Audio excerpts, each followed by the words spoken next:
cried also in mine ears with a loud voice, saying, Cause them that have charge over the city to draw near, even every man with his destroying weapon in his hand. And behold, 6 men came from the way of the higher gate which lieth toward the north, and every man a slaughter weapon in his hand. And one man among them was clothed with linen, with the writer's inkhorn by his side. And they went in and stood beside the brazen altar. And the glory of the God of Israel was gone up from the cherub whereupon he was to the threshold of the house.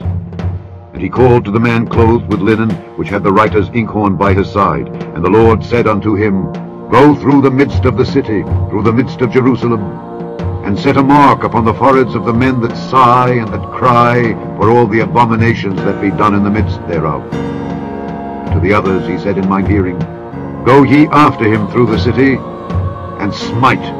Let not your eye spare, neither have ye pity. Slay utterly, old and young, both maids and little children and women. But come not near any man upon whom is the mark. And begin at my sanctuary. Then they began at the ancient men which were before the house. And he said unto them, Defile the house and fill the courts with the slain. Go ye forth. They went forth and slew in the city.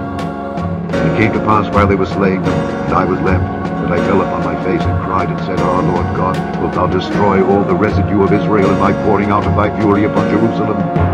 Then said he unto me, The iniquity of the house of Israel and Judah is exceeding great, and the land is full of blood, and the city full of perverse. For they say, The Lord hath forsaken the earth, and the Lord seeth not. And as for me also, mine eye shall not spare, neither will I have pity, but I will recompense their way upon their head. And behold, the man clothed with linen, which had the inkhorn by his side, reported the matter, saying, I have done as thou hast commanded me.